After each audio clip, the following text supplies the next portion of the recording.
Magandang hapon po sa ating lahat mga kabayan. Meron tayong nakita doon sa tuktok. Ayun po mga kabayan, oh. Nakaupo lang, no. Nandoon at malamang dyan yung daanan. Ayun, may sinampay.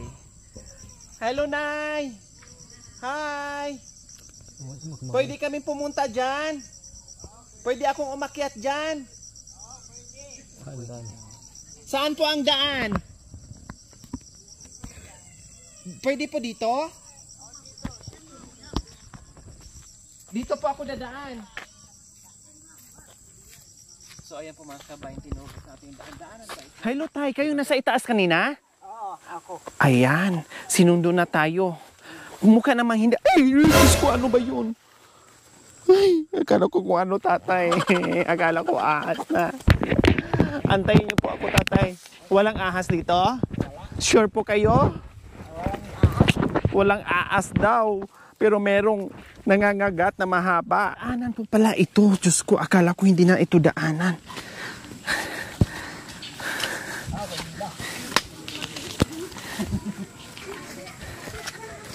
Hello! Ang sarap naman dyan sa tirahan nyo.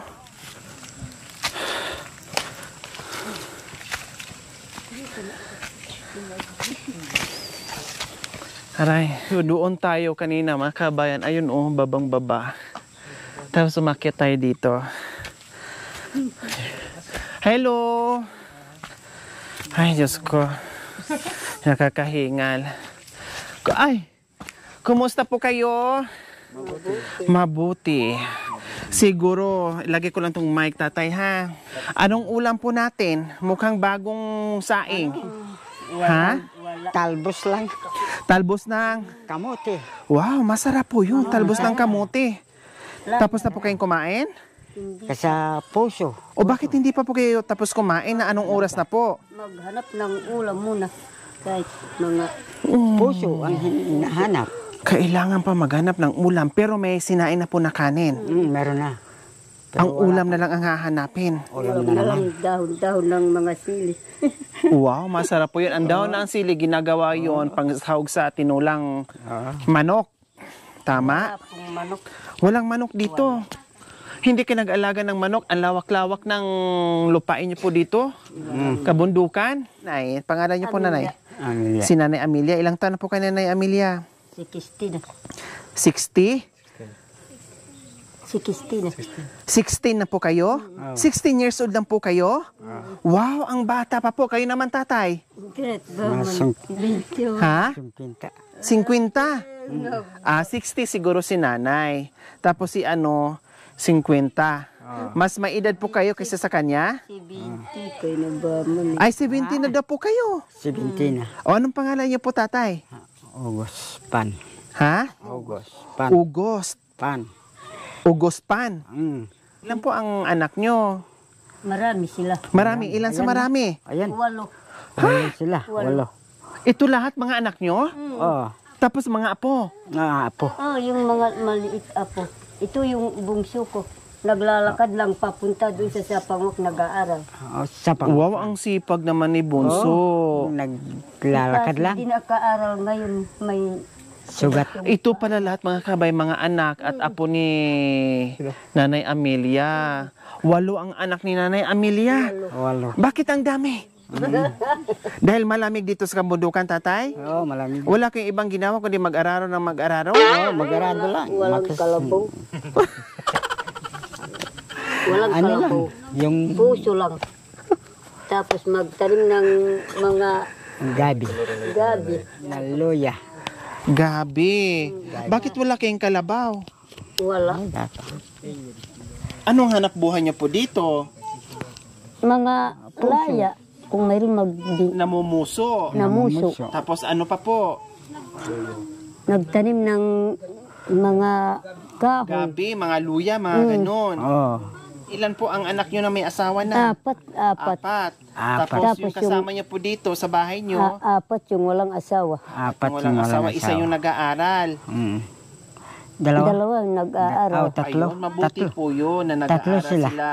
Tatlo sila nag-aaral. Nasa Tukuy nag-aaral. Yun, Nandun tama sa po Tokyo. yun. Paaralin natin yung mga bata kasi para paglaki nila o hindi maging kagaya yung buhay nila sa buhay natin. Oo. Di ba po? Mainam o di ba mga kabayan? Ang layo-layo ng eskwelahan nila. Oo, malayo. Sa Nilalakad, walang motor. Nilalakad lang talaga Oo. nila para makapag-aral Ito, sila. sumasakit na yung paa niya. Sarap naman dito, wala kang marinig. Sarap Na pa. iba kundi. Masarap Ayan dito. mga ibon lang ang narinig dito. Oo, ibon lang. Masarap dito kasi kung wala kang pagkain, nagugutom. Tama nga si nanay. Mm. Masarap tumira sa kabundukan tulad nito. Makapagtanim ka, oo, tama, makapagtanim ka. Pero hindi naman araw-araw harvest, hindi naman araw-araw magkapera ka.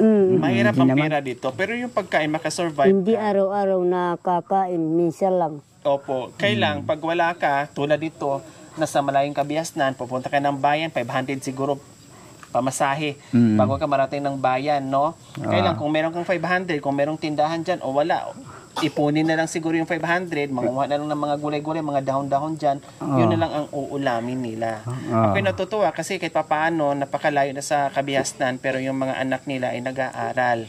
Naglalakad. Talagang nilalakbay nila yung kay layo-layo para lang marating yung school at makapag-aral sila. Siyempre, gusto na makapag-aral para kahit papaano pagdating ng araw ay hindi matulad, hindi na maranasan yung ganitong pamumuhay, no? Kaya sabi ko kanina, babain natin, akyatin natin yung bahay na nandoon sa tuktok at mayroong mga nakaupo. Akala ko kung sino-sino yung pala pamilya lang din nila, anak at apo. Kaya dumami ang anak ni Nanay Amelia and Tatay Ugos kasi malamig daw dito. Lagi nag-aararaw sa gabi si Tatay. Ay, nag-aaral. Yung kapatid ko naman namatay. Ay, akala ko. Yung kapatid ko, isang babae. Meron po dyan. Yung bahay niya. Bahay niya. Diyos ko. Si nanay, napakapayat nyo na po. Bakit ang payat-payat po, nanay? May sakit po kayo? Wala naman. Wala. May sakit, nag-uubo. Inuubo-ubo lang po kayo. Inuubo lang. Pag malamig, inuubo. Kasi sobrang lamig po talaga dito. Sobra. Lamig. Sobrang Wala pa. po kayong trabaho ngayon, Tatay Augusto? Meron. Mayroon kaso, Meron. Ano yung mga kalakalan doon sa baba? luya. Luya at Yeah. ano pa po? Luya na. Luya lang. Luya. Ayun ang ibibenta nyo. Oh, Kanino ibibenta. po yun? Yung may service nandyan sa Diyan Sa itaas. Kukunin nila. kukunin nila. May buyer na pupunta dito kasi kung kayo ang magdala niyan sa bayan, ay pamasahian nyo pa tapos magkano lang ang bili doon, wala Ay, na. mahal.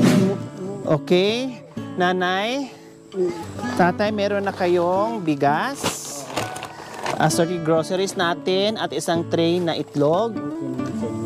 Opo, syempre meron pa kayong cash. O, kanino ko ibigay? Sa inyo na lang, parehas na naman din, di ba? O, di ba tatay? Hindi nyo akalain sa upo-upo nyo dyan. Tanaw-tanaw nyo dyan. Nag-iisip kung anong ulamin, kung anong gagawin para may pambili ng bigas. O ngayon, may biglang dumaan na anghel para mabiyayaan ng pagkain. salamat. Kung Binigyan niyo. Masaya po kayo? masaya na po kami. Masaya na kami. Salamat sa binigay ninyong saop ninyo para mabigyan kami ng wala kaming asin. Kaya salamat sa binigay ninyong mga pagbili ng asin. Salamat. Bitsin, Yung asin. bitsin. Yun talagang importante sa kanilang Importante kabayan. yung mga bitsin. Kape. May kapigatas na dito. Maraming salamat. So yan lang po talaga yung kanilang priority mga kabayan, na makapunta sila ng bayan, no? Makabili sila ng asin kasi hindi baling mawala lahat-lahat, wag lang yung bigas at asin.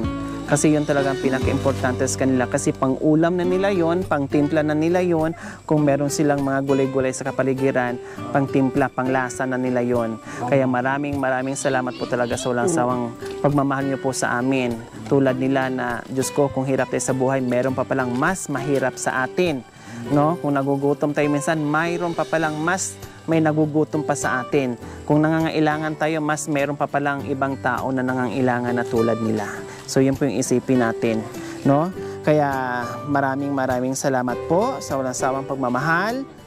Nanay Paz Samotsari, may YouTube channel ito mga kabayan. Please bisita at supportahan po natin. And from Sir Jericho, maraming salamat po sa inyong gintoang puso. Nawa ipagpalain po tayo ng Panginoong Diyos araw-araw. Nawa ibigyan po tayo ng kalakasan ng katawan sa araw-araw. Nawa ibigyan po tayo ng mahabang buhay. Pang sa ganon, marami pa tayong matulungan na tulad nila. So mga kabayan, huwag niyo pong kalimutan, pakishare, subscribe sa aking YouTube channel, Lori Aquino Talita. Maraming salamat po. Gabi sa Sol. Bye, nanay, tatay. Okay. Mga na daw, mga na kayo. Kakain na daw sila. Oh, mga nata.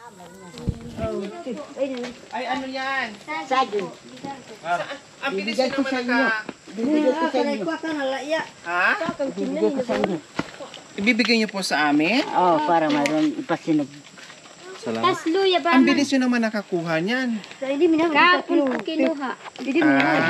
Okay lang sa inyo yan. Baka mamaya kakainin nyo. Hindi. Ay, niyo ang ipahinog. Meron pa po. Ipasinog ko sana. Pinapahinog ko sana yung saging. Pinapahinog nyo. O pahinugin nyo na lang. Ay, sige. Huwag nyo nang ibigay sa amin. Para meron kayong kakainin pang merienda araw-araw pag nahinog po yan. Paanood. Ha? O, sige. Grabe si tatay kaya pala bigla siyang nawala pumunta doon kasi yung tinago-tago niyang saging Oh, isang buwig ko yan. Doon ay sinago ko kinuha doon niya sa kasi tabi ipauwi ng niya bahay. sa atin. Ganun sila dito mga kabayan. Kaya minsan hirap tumanggi kasi parang masaya din sila na meron silang maibigay sa atin. Kaya lang minsan naawa din ako. Kaya lang minsan talagang gusto talaga nila kasi wala daw silang ibang maibalik kundi yun lang din yung pasasalamat nila. So yun. Ayun may mga sa inyo po yon yung mga saging doon, no? Yung sa itaas. Ang dami lang mga saging dyan, no? Saging. O sige na, magluto na kayo ng ano. Maluto ko na ba? Ukoy. Oh, sige. Para mangan tayo. Magluto ko na ukoy ba man? Itlog, tapos merong sardinas.